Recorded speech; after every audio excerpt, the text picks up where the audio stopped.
Praise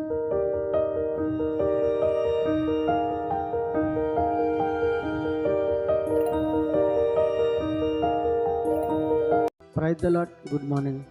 ఈ దిన దేవుని వాగ్దానము లూకాసు వార్త 23వ అధ్యాయము 35వ వచనము.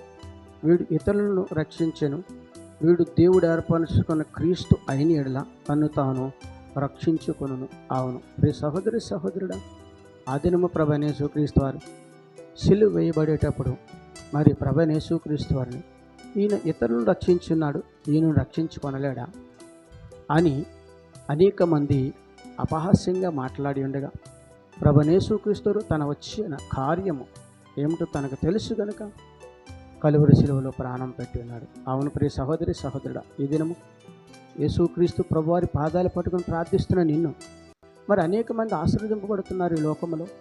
మరి నీవు ఆశీర్వదింపబడలేదా, దేవుడు నీ ప్రార్థన వినలేదా అని నిన్ను విమర్శించేటప్పుడు నా దేవుని యొక్క దృష్టి నాపై ఉందని, నా దేవుడు నా ప్రార్థన వింటున్నాడని, నన్ను రక్షిస్తాడని, నన్ను సంరక్షించి పోషిస్తాడని నమ్మకం కలిగి నీవు ప్రార్థించగలిగితే నీ ప్రార్థన ఆయన విని నిన్ను నీ కుటుంబాన్ని రక్షించి సంరక్షించి మరి దీవించి ఆశీర్వదిస్తానని ఇది వాగ్దానం ద్వారా దేవుడు నీతో మాట్లాడుతున్నాడు. ఆమెను ప్రార్థన చేద్దాము. సకల ఆశీర్వచనములకు కారణభూతుడైన మా యేసు ప్రభువా, నీ ఘనమైన నామానికి స్తుతులు స్తోత్రాలు, నీ సుందరమైన నామానికి లెక్కలేని వందనాలు. ఈ ఉదయకాల సమయంలో వాగ్దానమును చూచిన వాగ్దానము చదువుని ప్రతి బిడ్డను దీవించండి, ఆశీర్వదించండి. యేసుక్రీస్తు పరిశుద్ధమైన నామంలో అడిగి వేడుకొనుచున్నాను పరమ తండ్రి. ఆమెన్.